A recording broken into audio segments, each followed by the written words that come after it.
إن الحمد لله نحمده ونستعينه ونستغفره ونؤمن به ونتوكل عليه ونعوذ بالله من شرور أنفسنا ومن سيئات أعمالنا من يهده الله فلا مضل له ومن يضلل فلا هادي له وأشهد أن لا إله إلا الله وأشهد أن محمدا عبده ورسوله أما بعد فإن خير الحديث كتاب الله وخير الهدي هدي محمد صلى الله عليه وسلم وشر الأمور محدثاتها وكل محدثة بدعة وكل بدعة ضلالة وكل ضلالة في النار. قال الله تبارك وتعالى في كلامه المجيد: يا أيها الذين آمنوا اتقوا الله حق تقاته ولا تموتن إلا وأنتم مسلمون. يا أيها الناس اتقوا ربكم الذي خلقكم من نفس واحدة وخلق منها زوجها وبث منهما رجالا كثيرا ونساء واتقوا الله الذي تساءلون به والأرحام إن الله كان عليكم رقيبا. يا أيها الذين آمنوا اتقوا الله وقولوا قولا سديدا يصلح لكم أعمالكم ويغفر لكم ذنوبكم ومن يطع الله ورسوله فقد فاز فوزا عظيما. اللهم صل على محمد وعلى آل محمد كما صليت على إبراهيم وعلى آل إبراهيم إنك حميد مجيد. اللهم بارك على محمد وعلى آل محمد كما باركت على إبراهيم وعلى آل إبراهيم إنك حميد مجيد. تمام قسم کی حمد و ثنا کبریائی اور بڑائی اس اللہ تعالی کے لیے لائق و صحبہ ہے جس نے ہمیں اور آپ کو پیدا فرمایا، اور بے شبہ درود و سلام اس ذات مبارکہ مطہرہ پر جن کا نام نامی اسم گرامی احمد مجتبیٰ محمد مصطفیٰ صلی اللہ علیہ وسلم ہے. برادران اسلام، نوجوان دوستوں، بزرگوں اور بھائیوں، آج بتاریخ 20 ربیع الاول 1439 کے مطابق 8 دسمبر سن 2017 عیسوی کے اس خطبہ جمعہ میرے خطبے کا جو عنوان ہے، میرے خطبے کا جو موضوع ہے وہ ہے اسلام اور فرقہ پرستی یا فرقہ بندی. اللہ تعالی سے دعا ہے کہ اللہ تبارک و تعالی ہمیں اور آپ کو تمسک بالکتاب و سنت کی توفیق عطا فرمائے، قرآن و سنت کے اوپر مضبوطی کے ساتھ ڈٹے رہنے کی، استقامت کی، جمے رہنے کی اللہ تعالیٰ توفیق عطا فرمائے، اور بار الہ تمام مسلمانوں کے دلوں میں اتحاد اور اتفاق کی کرنوں اور اس کی روشنیوں کو اللہ تبارک و تعالیٰ ان کے دلوں کو منور و روشنیوں سے دلوں کو منور و مجلہ فرمائے. مسلمانوں کی صفوں میں اتحاد و اتفاق اللہ تبارک و تعالیٰ عطا فرمائے، اور بار الہ سب کو ایک اکٹھا ہونے، ایک بڑے فارم پہ جمع کر کے ایک طاقت اور ایک قوت بننے کی توفیق عطا فرمائے. آمین یا رب العالمین. نبی کریم صلی اللہ علیہ وسلم کا ایک فرمان ہے، اور آج میں اسی فرمان کی روشنی میں اپنے اس موضوع کو مکمل کرنے کی کوشش کروں گا. مزید آیات اور احادیث سے اسے استفادہ کر کے آپ حضرات کی خدمت میں اس موضوع کو اور اس موضوع کی اہمیت کو، افادیت کو، اور اس موضوع سے انحراف یا ان باتوں سے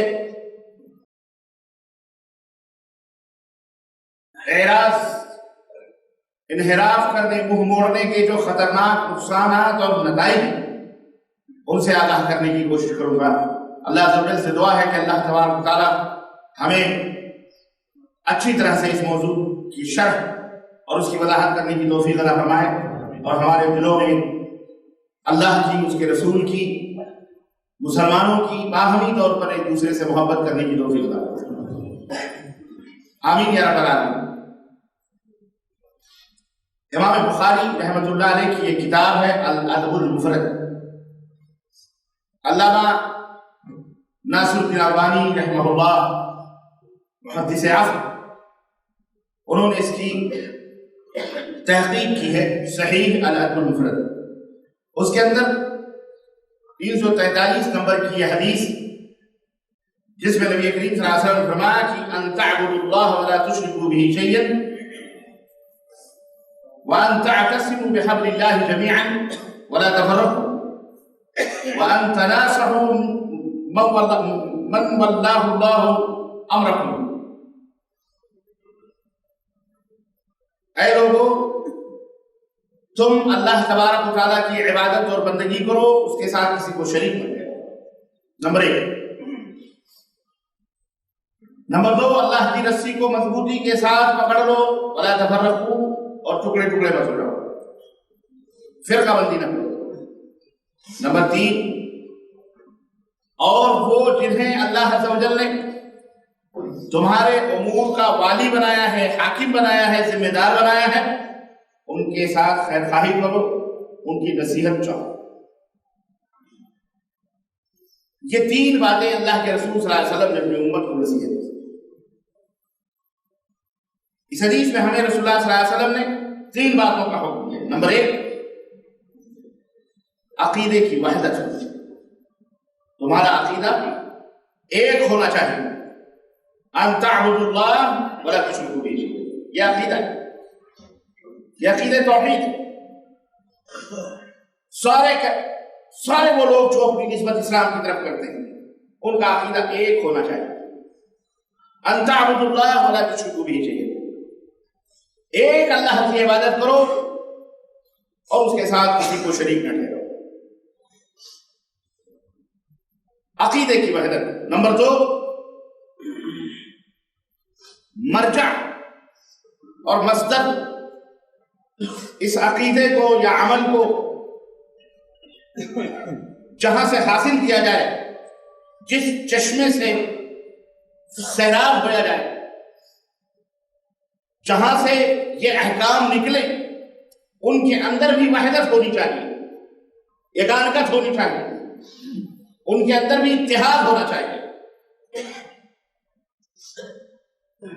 ایسا مرکز، ایسا مصدر تمہارے پاس ہونا چاہیے کہ جب کبھی کسی مشکل کا سامنا ہو یا مشکلات کو حل کرنے کی ضرورت پڑے تو فوری اسی کی طرف پلٹا جا سکے، اس کی طرف رجوع کیا جا سکے. وہ کیا ہے؟ وَاعْتَصِمُوا بِحَبْلِ اللَّهِ جَمِيعًا وَلَا تَفَرَّقُوا، اللہ کی رسی کو مضبوطی کے ساتھ پکڑنا ہے. تمام مفسرین، تمام محدثین اس بات کے اوپر متفق ہیں کہ حبل اللہ، اللہ کی رسی جو ہے وہ کتاب اللہ ہے، اللہ تبارک و تعالیٰ کی کتاب ہے، یا وہ دین اسلام ہے، یا وہ دین شریعت ہے جو اللہ تعالیٰ نے اپنے نبی کے ذریعے سے اس روئے زمین کے اوپر نازل فرمایا ہے، اور جس کی پابندی کرنا، جس کے اوامر اور جس کے نواہی کے اوپر عمل کرنا، یہ ہر مسلمان، ہر اس انسان کے اوپر فرض ہے جو اپنی نسبت اسلام کی طرف کرتا ہے. حبل اللہ، اللہ کی رسی کو ساتھ مضبوطی سے پکڑ لو. ولا تفرقوا، اور فرقہ فرقہ، ٹکڑا ٹکڑا، گروہ گروہ مت بنو، ٹولی ٹولی مت بنو. میرے عزیزو، یہ ہے وحدت مصدر، عقیدے کی وحدت، مصدر اور مرجع کی وحدت، جس کی طرف پلٹ کر ہم اپنے مشکلات، اپنے تنازعات اور اپنے اختلافات کو حل کر سکتے ہیں. اور تیسرا ہے وحدت قیادت، قیادت کی وحدت.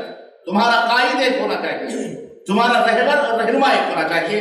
اس کے بارے میں اللہ کے رسول صلی اللہ علیہ وسلم فرمایا وَأَن تَنَاصَحُوا مَن وَاللَّهُ اللَّهُ أُمُورَكُمْ، جسے اللہ نے تمہارے امور کا، تمہارے معاملات کا ذمہ دار بنایا ہے، اس کے ساتھ تمہاری خیر خواہی ہونی چاہیے.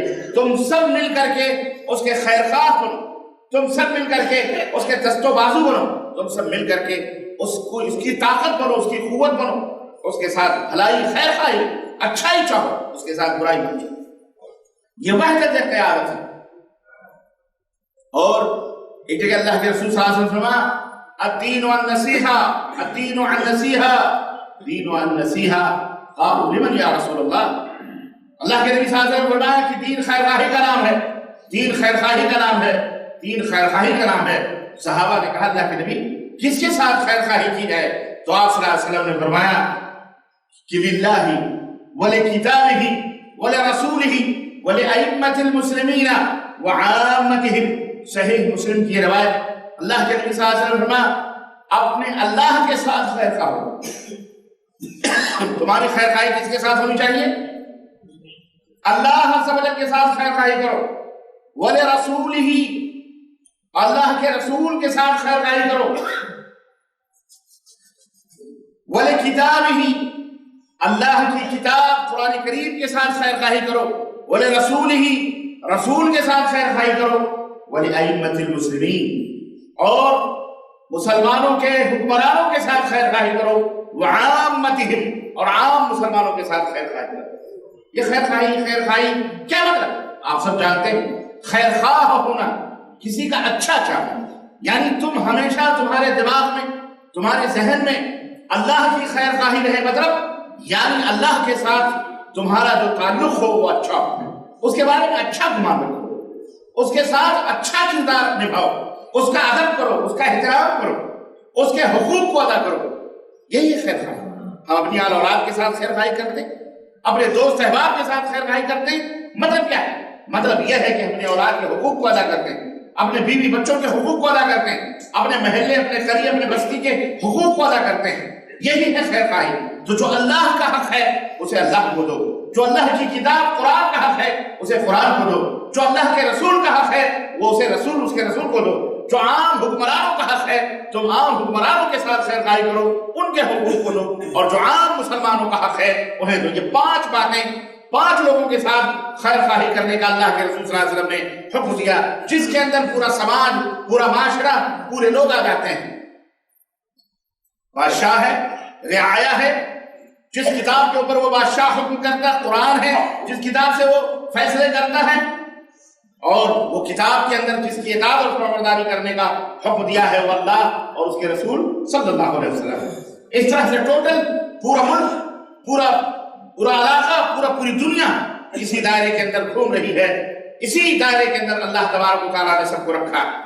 سب کے ساتھ خیر خواہی ہونی چاہیے میرے عزیزوں، میرے دوستوں اور بھائیوں.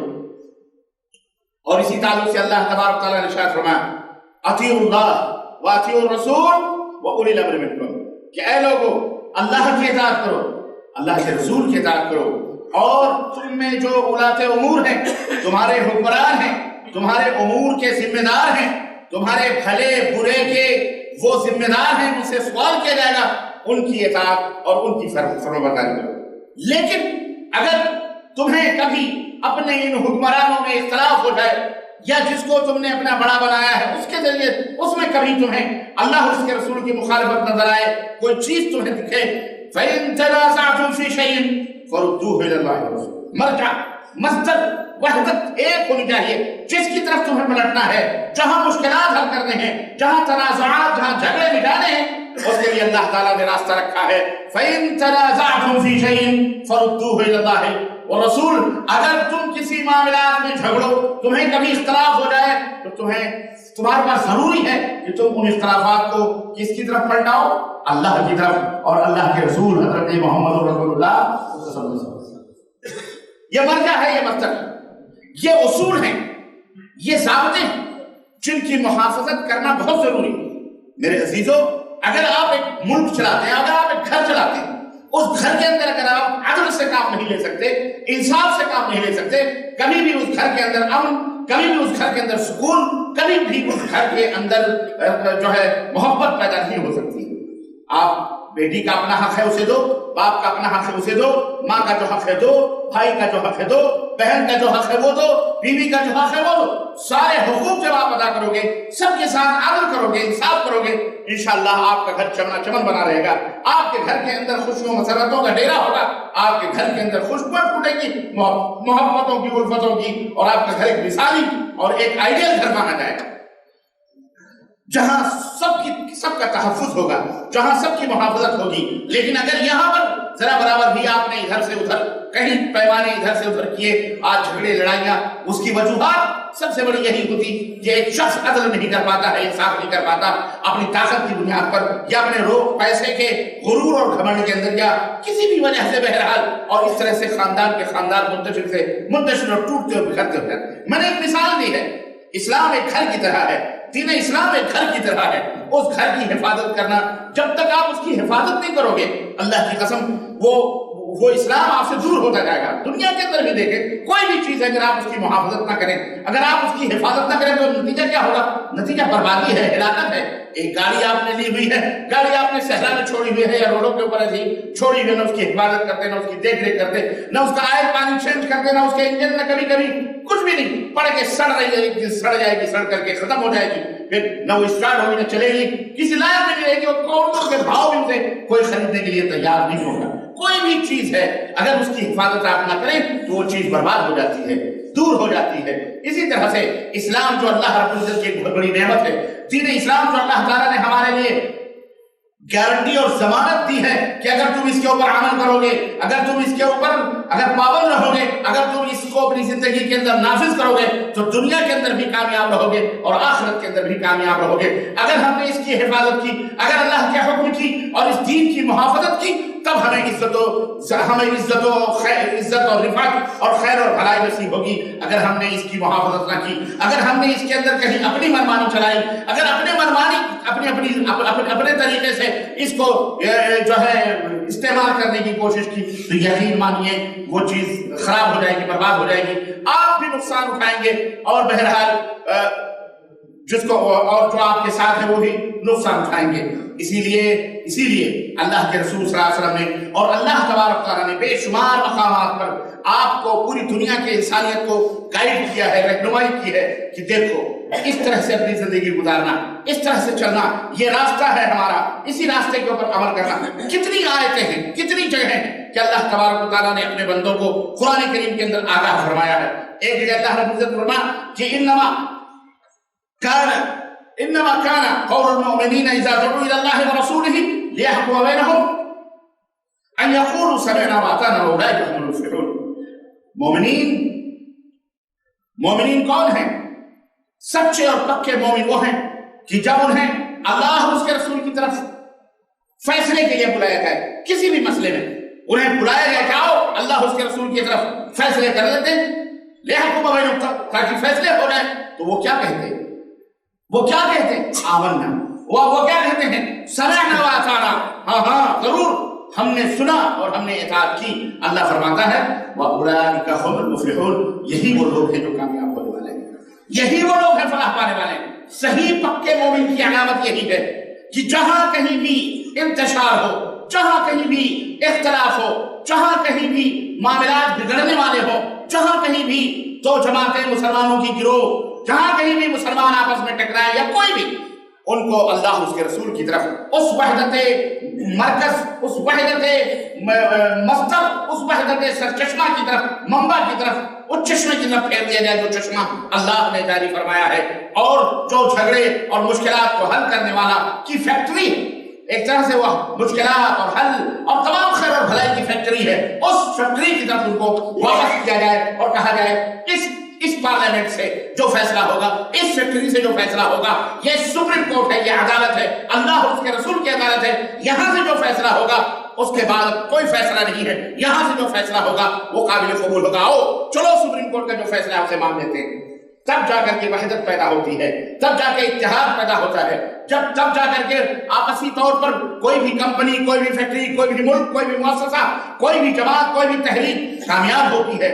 لیکن جہاں منمانی ہو، جہاں اپنی طبیعتوں، اپنے مزاجوں سے دین کو یا کسی بھی چیز کو سمجھنا ہو، وہاں پر اتحاد نہیں ہوتا، وہاں نفرتیں، وہاں شیطان کا ڈیرا ہوتا ہے، وہاں عداوتیں، وہاں دشمن فائدہ اٹھا رہے ہوتے ہیں، وہاں دشمنوں کا فائدہ ہوتا ہے، مسلمانوں اور کسی کا فائدہ نہیں ہوتا ہے۔ بھی اسی طرح سے اسلام کے اندر جب تک وحدت تھی، جب تک اسلام کے اندر ایکانگت تھی، جب تک اسلام کے ماننے والوں کے دلوں کے اندر اس کا تحفظ تھا، محافظت تھی کتاب اللہ اور سنت رسول اللہ صلی اللہ علیہ وسلم پر، تو ایسا نہیں تھا کہ اختلاف نہیں ہوتے تھے، اختلاف ہو جاتے تھے، کہیں نہ کہیں سے کوئی نہ کوئی مسئلے کے اندر ٹکراؤ ہو جاتا تھا، لیکن فرقہ بندی نہیں ہوتی تھی، جماعتیں نہیں بنتی تھی۔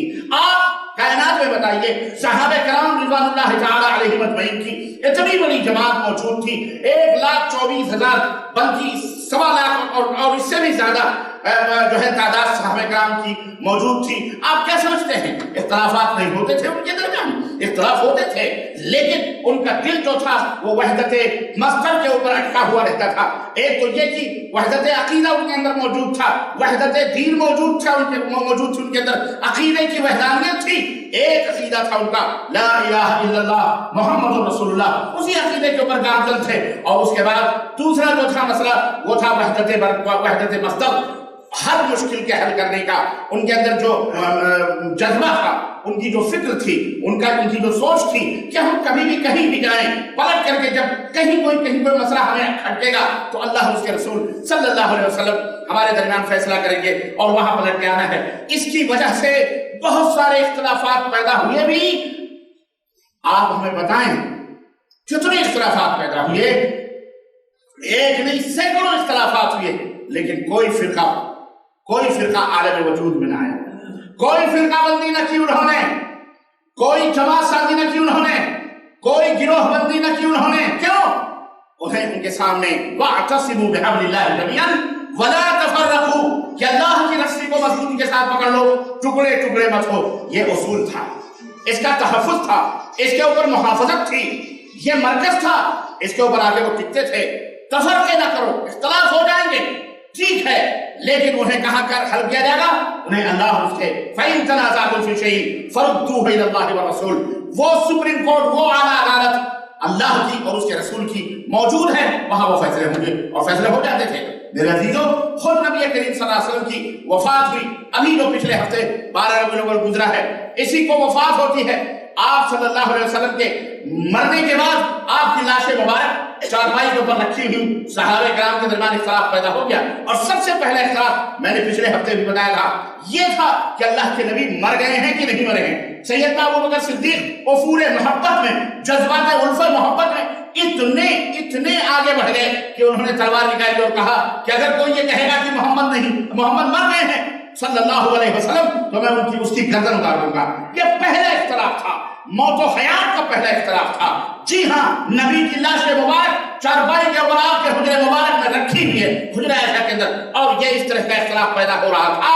سیدنا ابوبکر صدیق رضی اللہ تعالیٰ عنہ، اللہ ان کے اوپر کروڑا کروڑ رحمتیں نازل فرمائے. جناب علی آئے، ممبر پر چڑھے اور خطبہ دیا، یا ایھا الناس اعلموا من کان منکم یعبد محمدا فإن محمدا قد مات. جو تم میں محمد کی پوجا کرتا تھا صلی اللہ علیہ وسلم، وہ یہ جان لے کہ آج وہ ہم سے رخصت ہو چکے ہیں، ان کا انتقال ہو چکا ہے. قد مات، وہ مر چکے ہیں. وہ کیا ہو چکے ہیں؟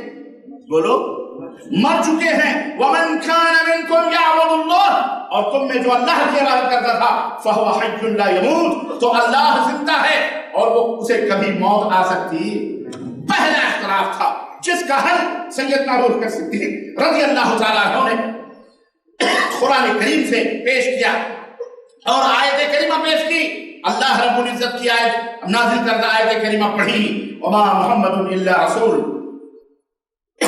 قد خلت من قبلہ الرسل افإن مات او قتل انقلبتم علی اعقابکم. محمد صلی اللہ علیہ وسلم ایک رسول ہیں، ان سے پہلے بھی بہت سارے رسول آئے اور گئے.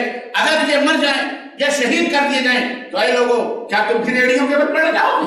سنو، یہ آیت کریمہ پڑھی. صحابہ کہتے ہیں ہمیں ایسا لگ رہا تھا جیسے یہ آیت کریمہ کبھی ہم سے گزری ہی نہ ہو، آج نازل ہوئی ہو. اللہ اکبر، آج نازل ہوئی ہو. تلوار ہاتھ سے چھوٹ گئی. ابوبکر حضرت عمر فاروق اعظم بیٹھ گئے، سر جھک گئے، آنکھوں سے آنسو جاری ہو گئے. اب نبی ہم میں نہ رہے. یہ پہلا اختلاف تھا جس کو ختم کس سے کیا گیا؟ کس سے ختم کیا گیا؟ کتاب اللہ سے ختم کیا گیا. اس کے بعد اختلاف پیدا ہوا صحابہ کرام میں. کہا گیا عام مسلمانوں کی قبرستان میں دفن کر دیا جائے نبی کو، یا کوئی خاص جگہ متعین کی جائے.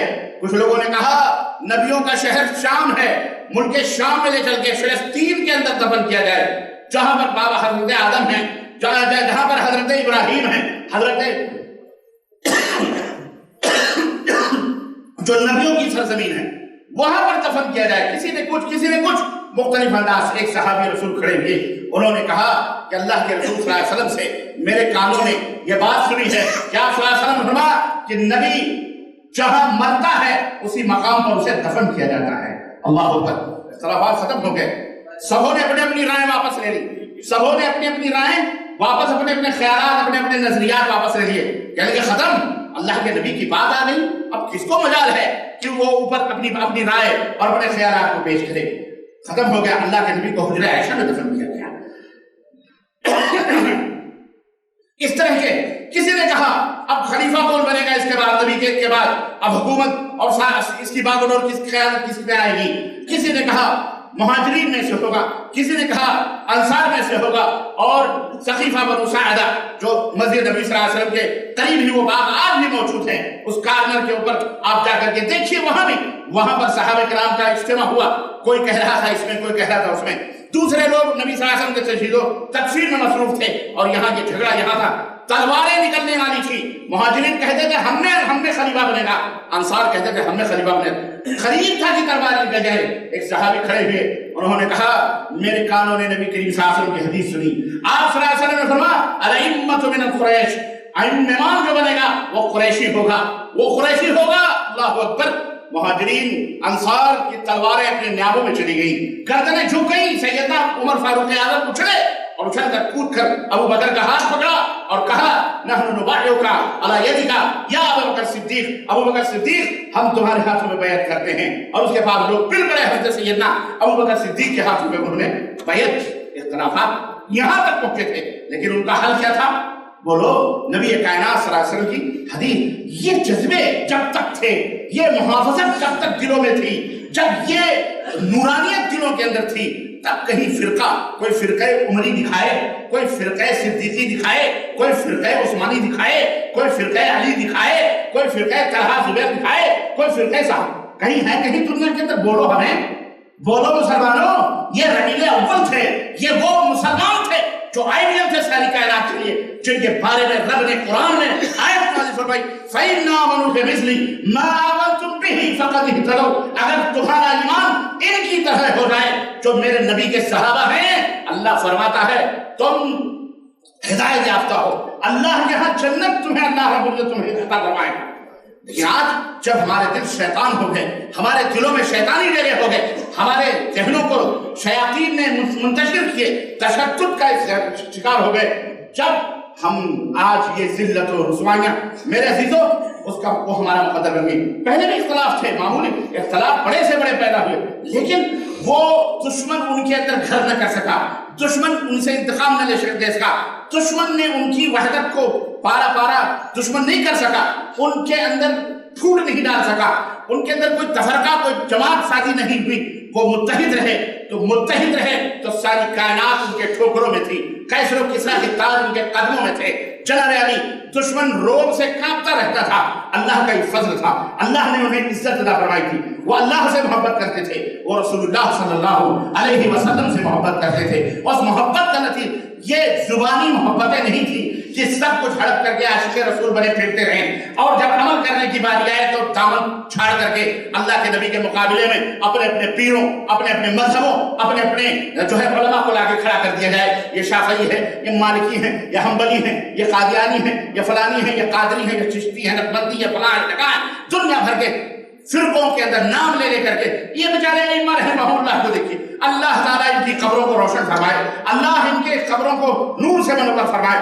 کم اختلافات تھے، کم اختلافات پیدا ہوئے، جناب علی انہی کے اختلافات کے سہارے لے کر کے دشمنوں نے تو نہ جانے کیا کیا کر لیا، لیکن مجھے کوئی ایک بات بتاؤ، جب تک یہ زندہ رہے اپنے دور میں، چاہے سیدنا امام ابو حنیفہ رحمہ اللہ ہو، چاہے سیدنا امام شافعی رحمہ اللہ ہو، چاہے سیدنا امام مالک رحمہ اللہ ہو، چاہے سیدنا امام حنبل یا اور دیگر ائمہ محدثین رہے ہوں، مجھے بتاؤ ان کے زمانے میں کہیں کوئی فرقہ، کہیں کوئی مذہب بنا ہوا تھا؟ کوئی مذہب نہیں تھا، سب آپس میں شیر و شکر کی طرح محبت کرنے والے تھے، سب لوگ ایک دوسرے سے محبت کرتے تھے۔ سیدنا ابو حنیفہ رحمۃ اللہ علیہ کا زمانہ تو گزر گیا، ان کے 150 کے اندر ان کی وفات ہوئی، اور سن 150 میں حضرت امام شافعی رحمۃ اللہ علیہ کی ولادت ہوتی ہے۔ بہرحال امام مالک تھے، لیکن کوئی جماعت، کوئی فرقہ، کوئی گروہ، کوئی بھی اس طرح کی مذہبیت کا کہیں کوئی نام و نشان نہ تھا۔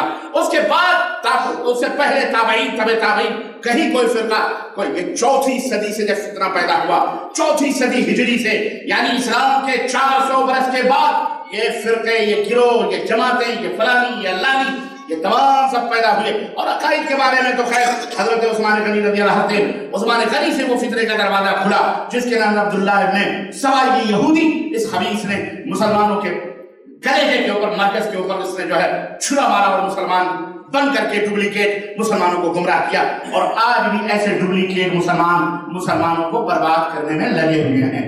اس لیے سمجھو، اس لیے سمجھا رہے ہیں کہ سمجھو اور ہوش کے ناخن لو. اللہ کے ہاں مرنے کے بعد تم سے یہ نہیں اللہ پوچھے گا قبر میں کہ تم شافعی تھے کہ حنفی تھے کہ کس پیر سے مرید تھے کہ قادری تھے کہ چشتی تھے کہ سہروردی تھے کہ نقشبندی تھے یا پرندی تھے یا پلیدی تھے یا کون تھے. اللہ یہ سب نہیں پوچھے گا. اللہ تعالیٰ پوچھے گا من ربک، تمہارا پالنہار تمہارے رب کے بارے میں تمہارا کیا عقیدہ ہے. من نبیک، تیرا نبی کون. وما دینک، تیرا دین کیا ہے. اللہ اکبر. وہ نبی وہ دین اس کی اطاعت اور فرمانبرداری تم نے کہاں تک کی ہے یہ پوچھا جائے گا. وہ یہ نہیں پوچھا جائے گا آؤ شافعی لوگوں آؤ تمہارا فیصلہ ہونے والا، آؤ حنفی لوگوں آؤ. وہاں تم کسی کوئی نظر نہیں آئے گا. صاحب بڑے بڑے انبیاء بڑے بڑے رسول گھٹنے ٹیک کر اللہ سے دعا کرتے ہوں گے نفسی نفسی نفسی نفسی، اپنے اپنے نفسے میں لگے رہیں گے. وہاں تو حضرت آدم سے لے کر کے سیدنا عیسیٰ علیہ السلام تک آپ کو پتہ ہے وہ لمبی حدیث کا امتیں جائیں گی اللہ سے کہو فیصلے کرے. انہوں نے کہا ہم تو خود مجرم ہیں، ہم خود اللہ سے ڈرے ہوئے، ہم خود اللہ کے خوف سے کام رہے، ہم اللہ سے سفارش نہیں کر سکتے. اذهبوا الى غیری، کسی اور کے پاس جاؤ، کسی اور کے پاس جاؤ. بھٹکتے بھٹکتے پیارے نبی حضرت محمد رسول اللہ صلی اللہ علیہ وسلم کی خدمت میں آئیں گے. اللہ کے نبی انا رہا فرمائیں گے انا رہا، آؤ میں اپنے رب سے سفارش کروں گا، آؤ میں اپنے رب سے سفارش کروں گا. اللہ کے نبی فرماتے ہیں میں عرش کے پاس جاؤں گا، امامہ اتاروں گا، سجدہ کروں گا، لمبا سجدہ کروں گا. اللہ فرمائے گا ارفع راسک یا محمد، اے محمد سر کو اٹھائیے. ایسا توتا مانگو دیے جاؤ گے، سل توتا مانگو دیے جاؤ گے. اشفا تشفا، شفاعت کرو تمہاری سفارش قبول کی جائے گی. اللہ اکبر. اللہ ہم سب کو اپنے نبی کی شفاعت نصیب فرمائے. اللہ ہم سب کو ہمارے نبی کی شفاعت نصیب فرمائے.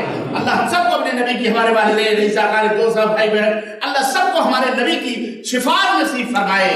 اللہ کے حبیب فرماتے ہیں پھر میں شفاعت کروں گا، پھر میں شفاعت کروں گا. اللہ اکبر. عرض کرنے کا مطلب یہ ہے، میرے کہنے کا مقصد یہ تھا کہ جب بڑے بڑے انبیاء کا یہ عالم ہوگا تو کیا پدی کا شوربہ، دوسروں کی کیا اہمیت ان کے مقابلے کے اندر کہ جناب علی وہ آپ ان کو اپنا سفارشی لائیں، ان کو اپنا سفارشی لائیں، ان کے پاس جائیں، وہ کہاں نظر آئیں گے. تو وہاں کچھ بھی نہیں. وہاں وہ دین حق، وہ دین جو آسمان سے اترا ہے، جو اللہ نے اپنے نبی کے ذریعے نافذ کیا جزیرۃ العرب کے اندر، الحمدللہ اسی دین کے بارے میں سوال ہوگا، اسی کے بارے میں پوچھا جائے، اسی کے بارے میں تم سے تم کہاں انڈیا، تم کہاں پاکستان، تم کہاں بنگلہ دیش، تم کہاں افغان، تم کہاں نیپال، تم کہاں برما، تم کہاں بکھر گئے.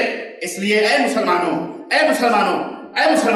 آج وقت آیا ہے، وقت ہمیشہ رہا ہے، ہمیشہ ستیدہ کار رہا ہے، ازل سے تاری روز چراغ مصطفی سے شرار بلحبی. لیکن آج کچھ معاملات مختلف ہیں. آج میڈیا، آج دنیا ایک ولیج کی شکل میں ہو گئی، ایک گاؤں کی شکل میں ہو گئی. ذرا سی خبریں کہاں سے کہاں پہنچا دی جاتی ہیں. آج تمہیں یہ بھی معلوم ہے کہ ایک باغی، ایک طاغی، ایک شیطان لعین، ایک اپنے وقت کا فرعون، وہ بیت المقدس کے اوپر قبضہ کرنے کے خواب دیکھ رہا، وہ اپنے فیصلے صادر کر رہا، اسے اپنے قبضے میں لینے کی بات کر رہا، کہیں ملکوں کے ملک تباہ کر رہا، اپنے اسلحے بھیج کر، اپنے ایجنٹ بھیج کر. یہ کلنگ پلانی ہے جناب علی. جی ہاں، یہ کلنگ پلانی ہے، یعنی عام طور پر سارے مسلمانوں کو ختم کر دیا جائے، روئے زمین سے ان کو مٹا دیا جائے، ٹیلی ویژن کے ذریعے سے، خبروں کے ذریعے سے، میڈیا کے ذریعے سے. پوری دنیا کے اندر یہ سازش چل رہی ہے. اسرائیل ہو کہ سوریا ہو کہ جناب علی یمن ہو کہ چاہے عراق ہو، چاہے قرب و جوار، چاہے پورے دنیا کے اندر برما ہو، مسلمانوں کی نسل کشی ہو جائے، ختم کر دیا جائے. اور تو اور وہ بہت ساری خبریں جو آج ہماری نگاہوں سے اوجھل ہیں، افریقہ کے اندر مسلمانوں کے ملک ہیں، ان کے بچوں کو، ان کی بیویوں کو انہی سے آپس میں ٹکرا کر جناب علی ناک کی پیمائش تک بتائی جاتی ہے، آنکھوں کی قبوں کی سائزیں بتائی گئی. یہی فرنسا نے مروایا ملینوں مسلمانوں کو تحت تیک کروا کر کے آج بھائی بنے پھر رہے ہیں یہ سارے کے سارے تن کے گورے من کے کالے. آج پوری دنیا میں اسلام کو مٹانے کے لیے چاروں طرف سے میڈیائی طور پر بھی، ریڈیائی طور پر بھی، ٹیلی ویژن کے طور پر بھی، سیاسی طور پر بھی، اقتصادی طور پر بھی ان کے حلقے کو تنگ کیا جا رہا ہے. تمہیں نہیں پتا ہے بولو تمہیں نہیں معلوم ہے؟ ہم سے زیادہ تمہیں معلوم ہے، ہم سے زیادہ آپ سب کو پتا ہے، جناب علی آپ سب کو ہم سے زیادہ پتا ہے، مجھے پتا ہے، اس کے باوجود بھی اے لوگوں اپنے مرکز کی طرف پلٹتے ہوئے تمہیں حیا آتی ہے، تمہیں شرم آتی ہے؟ یاد رکھو جب تک تم وحدت عقیدہ کے پابند نہیں ہوگے، جب تک تمہارا عقیدہ وہ عقیدہ نہ ہوگا جو سیدنا محمد رسول اللہ، صحابہ، تابعین، جب تک ان کا عقیدہ نہیں ہوگا، یاد رکھو دنیا کی کہیں بھی نہ تم بیت المقدس کو واپس لے سکتے ہو، نہ کسی مسجد کو واپس کر سکتے ہو، نہ بابری مسجد، نہ خنجی مسجد، نہ علانی مسجد، نہ فلانی مسجد، کوئی مسجد تم کبھی تمہارے قبضے میں آ سکتی جب تک عقیدہ ایک نہ ہوگا۔ اور یہی وہ دعوت ہے جس دعوت سے دشمن کا دل نرستا ہے۔ جب ہم بولتے ہیں توحید کہہ بولتی ہے، جب کتاب و سنت کی آواز بھرتی ہے تو شیطان گلگلاتا ہے، شیطان بڑبڑاتا ہے، شیطان سازشیں کرتا ہے، شیطان اس باتوں کو ختم کرنے کی کوشش کرتا ہے، کیونکہ اصلی اسلام، اصلی دین کے پیغمبر، اصلی دین کو بتانے والے ہم ہیں جو دنیا کے آنکھوں میں آنکھیں ڈال کر یہ کہتے ہیں ہمارا دین وہ ہے جو مکے سے چلا، ہمارا دین وہ ہے جو مدینے والا ہے، ہمارا دین وہ ہے جو رب کا قرآن ہے، محمد رسول اللہ صلی اللہ علیہ وسلم کا فرمان۔ دشمن بلبلاتا ہے، ناشتا ہے، ارے اس کی باتوں سے کہاں لوگ ایک لڑی کے اندر پھرو جائیں گے، وحدت پیدا ہو جائے گی، اتفاق پیدا ہو جائے گا، اتحاد پیدا ہو جائے گا، پھر تو یہ پھونک ماریں گے ہم بڑھیا ہیں کتنے 1.25 ارب کے قریب تو ہماری تعداد، اس کے باوجود بھی یہ ذلتیں، یہ رسوائیاں، پتہ ہے کیوں ہیں؟ وجہ یہی ہے، وجہ اور اس کا سبب یہی ہے کہ تمہیں مرکزیت حاصل نہیں، اتحاد نہیں، لوگوں نے اپنے روٹی بوٹی کے لیے جناب علی دین کو تقسیم کیا، مذہب کو بانٹا، دین کو بانٹا، مذہبوں میں فرقے ٹکڑے ہو گئے۔ کہاں ہو تم؟ اللہ نے فرمایا تھا کہ وَلَا تَفَرَّقُوا وَلَا تَنَازَعُوا فَتَفْشَلُوا وَتَذْهَبَ رِيحُكُمْ، اے مومنو جھگڑا نہ کرو، فرقہ بندی نہ کرو، ورنہ فتفشلوا، جی ہاں مٹا دیے جاؤ گے، ختم کر دیے جاؤ گے، پھسل جاؤ گے، تمہاری تمام کمزوری پیدا ہو جائے گی، وَتَذْهَبَ رِيحُكُمْ، اور تمہارا وہ روب دبدبہ ختم ہو جائے گا۔ دنیا کو معلوم ہے یہ مردوں سے ڈرتا ہے، یہ بلی سے ڈرتا ہے، یہ قبر کا پجاری ہے، یہ جھنڈے اور سجدے کو سجدہ کرتا ہے، یہ عالم اور چبوترے کو معبود مانتا ہے۔ دنیا کو معلوم ہے اتنا احمق اپنے ہاتھوں سے دفن کیا، نہلایا، دھلایا، کندھے پہ اٹھایا، قبر کھودی، نومن مٹی کے نیچے لا کے پھر اسی کو پکار رہا ہے، اسی سے مدد مانگ رہا ہے۔ دنیا کو معلوم ہے کہ جس کے اندر یہ عقیدے ہوں گے اللہ کی رحمت اس کی طرف مائل ہو سکتی؟ جی نہیں، اس نے ڈاکے ڈالے، تمہارے عقیدے خراب کیے، تمہیں کہاں نچایا، اور اس کے خلاف بولنے والوں کو قتل کی دھمکیاں، قتل کی سازشیں، مار ڈالو، ختم کر دو۔ یہ سنو، ایک اصول بتایا دیتا ہوں، بڑی بات ختم کرنا چاہتا ہوں میں، جناب علی باتیں بہت ہیں، ایک اصول بتایا دیتا ہوں، ہم وہ ہیں کہ ہم اپنی بھی بات کرتے ہیں، دوسروں کی بھی بات کرتے ہیں، صحابہ کی بھی بات کرتے ہیں، ہم یہ کہتے ہیں ہمارا عقیدہ، ہماری بات اگر کتاب اللہ اور سنت رسول اللہ میں موجود نہ ہو اور صحابہ نے اس کے اوپر عمل نہ کیا ہو، کس نے؟ صحابہ بیچ میں صحیح حدیثیں بہت ساری ہیں، صحیح حدیثیں، ضعیف حدیثیں، موضوع حدیثیں اور دیگر لوگ بیان کرتے ہیں، لیکن وہ بیان کر کے اپنی مرضی کے مطابق اس کی تعویل کرتے ہیں، اپنے مرضی کے مطابق جیسا چاہتے ہیں اپنے مذہب کو جو بنایا ہوا ہے اس کے اوپر فٹ کرنے کی کوشش کرتے ہیں۔ ہم کہتے ہیں یہ نہ کرو، ان صحیح حدیثوں کو اس طرح مانو جس طرح سیدنا ابوبکر نے مانا، جس طرح سیدنا عثمان نے مانا، جس طرح سیدنا عمر نے مانا، جس طرح حضرات صحابہ طلحہ، زبیر، عائشہ، فاطمہ الزہرا، خدیجہ الکبریٰ اور حسین اور اسی طرح دیگر صحابہ کرام طلحہ، زبیر نے مانا، اس طرح سے تم بھی مانو، اس طرح سے بولو تم بھی مانو، مسئلہ حل ہو جائے گا۔ ہم اپنے عقیدے کو ثبوت پہ پیش کرتے ہیں، دیکھو یہ قرآن ہے، یہ حدیث ہے، اور یہ صحابہ کرام رضوان اللہ تعالیٰ علیہ مجمعین کا نہیں ہے۔ تم بھی اپنے عقیدے دکھا دو کہ ابوبکر نے کوئی مزار پوجی ہو، بتاؤ اہل باطل، پوچھو، یہ اصول میں بتا دے رہا ہوں، آنکھوں میں آنکھیں ڈال کر کے بات کرنا، کیا تم بھی بتاؤ، تم جن عقیدوں کے فالوور ہو، یہ عقیدے ابوبکر کے تھے، عمر کے تھے، عثمان کے تھے، طلحہ کے تھے، زبیر کے تھے، ازواج مطہرات کے تھے، اہل بیت کے تھے، یہ عقیدے تھے؟ ہم کہتے ہیں یہ عقیدے تھے، ہم ڈنکے کی چوٹ پر کہتے ہیں تم یہ عقیدے ان سے ثابت کر سکتے؟ بولو تم اپنی بدکاریاں، اپنی بدعمالیاں، اپنے بدعقیدیاں کبھی ثابت کر سکتے؟ نہیں. یہی باطل کی علامت ہے. یہی بولو بس. بہت فارمولے ہو گئے. یہ ایک فارمولہ ہے بھائی. عید میلاد النبی بڑا اچھا، ٹھیک ہے مان لیتے. آپ بتاؤ بھائی قرآن سے دلیل دے رہا ہوں، حدیث سے بنا، ٹھیک ہے بھائی قرآن سے دلیل دے دے، حدیث سے. سیدنا ابو بکر نے کیا یہ قرآن اور حدیث نہیں پڑھی تھی؟ سیدنا عمر نے پڑھی تھی؟ سیدنا عثمان نے نہیں پڑھی قرآن کی آیتیں؟ ان کا تو اٹھنا بچھونا تھا. یہ بولو تھا کہ نہیں؟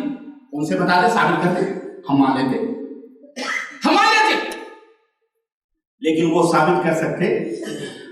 صحیح حدیث ہے، قرآن اپنی مرضی سے یہ ثابت کر رہا ہے 1400 برس کے بعد. یہ مانیں گے یا 1100 برس کے بعد یا 500 برس کے بعد؟ جو کتاب اللہ، جو دین اس زمانے میں دین نہیں تھا، امام مالک فرماتے ہیں آج وہ دین ہو سکتا، اور جو اس زمانے میں دین تھا وہ قیامت تک دین باقی رہے گا انشاءاللہ. اختلافات ختم کرو، مٹاؤ، فرقے بندیاں مٹاؤ. اختلافات چھوٹے موٹے رہیں گے، کتاب اللہ سنت رسول پہ جاؤ. آج سعودی عرب کو دیکھو، وحدت عقیدہ ہے کہ نہیں؟ ایک عقیدہ، ایک عقیدہ، شمال سے لے کر کے جنوب تک، شرق سے لے کے غرب، ایک عقیدے کے ماننے والے. کہیں کوئی درگاہ، کہیں کوئی مزار بھولی جاتی؟ بولو کہیں کوئی بدعقیدگی سعودیوں کے اندر؟ وحدت عقیدہ، وحدت مرجع اور مصدر. الحمدللہ اس گئے گزرے دور میں بھی سعودی عرب کے اندر کتاب اللہ اور سنت رسول اللہ کا ڈنکا بج رہا ہے، پھیلا رہ رہا ہے. عدالت سے لے کر کے ہر جگہ کمیاں، ہر جگہ ہوتی ہیں تھوڑی بہت کمیاں، انشاءاللہ وہ بھی مٹا دی جائیں گی انشاءاللہ تبارک تعالیٰ. لیکن عمومی طور پر جو مرکز وحدت ہے، وحدت عقیدے کے بعد وحدت جو تمسک بھی کتاب السنہ ہے، وہ الحمد المصدر ہے، وہ کتاب اللہ سنت رسول اللہ. اور وحدت قیادت بھی ہے کہ ایک اللہ نے مومن صالح، اللہ عز و جل نے ایک شخص عطا فرمایا. اللہ کے فضل و کرم سے آج پورا مملکہ جو لوگ یہاں ہیں اسی کے ہاتھوں میں بیعت کر کے اسی کے پیچھے پیچھے چل رہے ہیں. الحمدللہ اس کے ساتھ خیر خواہانہ مشورہ دیتے ہیں، اسے اس کی غلطیوں کو ٹوکتے ہیں، اسے بتاتے ہیں، اسے نصیحت کرتے ہیں، اس کے عذرا ہیں، اس کے ساتھی ہیں. الحمدللہ وہ آپ سب عبد الخیر محمد شریف ملک سلمان بن عبد العزیز حفظہ اللہ اور ان کے جانشین ولی عہد محمد بن سلمان حفظہ اللہ. الحمدللہ آج دیکھو ملک آگے بڑھ رہا ہے، کوئی اختلاف نہیں، کوئی انتشار نہیں، کوئی قتل نہیں، کوئی خون اور غارت گری نہیں، کچھ بھی نہیں. الحمدللہ امن و شانتی کا، امن و راحت کا ایک اس کی جو ہوا ہے نسیم سحری ہے الحمدللہ پورے مملکت میں چاروں طرف چل رہی ہے. ہاتھ میں سونا لیے اس طرف سے لے کر اس طرف تک چلے جاؤ، کوئی آپ سے پوچھنے والا نہیں. کہ اللہ تبارک تعالیٰ سے یہ برکت ہے اسی وحدت عقیدہ کی، وحدت مصدر کی، وحدت قیادت کی. آج یہ تینوں چیزیں ہمارے اندر آ جائیں انشاءاللہ تبارک تعالیٰ ہمارے دل اکٹھا ہو جائیں گے، ہماری صفوں میں اتحاد پیدا ہو جائے گا. ہمیں اللہ تعالیٰ ہم سب کو اس کی توفیق اور اللہ تعالیٰ ہمیں اپنے نبی کی اس حدیث مبارک پر عمل کرنے کی توفیق عطا فرمائے. اسی خیر خواہانہ جذبے سے یہ چند کلمات آپ تک میں ڈلیور کر رہا ہوں، آپ کی خدمت میں رکھا ہم نے. اللہ قبول فرمائے اور اللہ تعالیٰ ہم سب کے دلوں کے اندر اتحاد اتباع عطا فرمائے. فرقہ بندی تو فرقہ بازی سے اللہ ہم سب کو محفوظ رکھے. آمین یا رب العالمین. بارک اللہ لنا ولکم فی القرآن العظیم ونفعني وإياكم بالآيات والذكر الحكيم إنه تعالى جواد كريم مجيد بالرؤوف.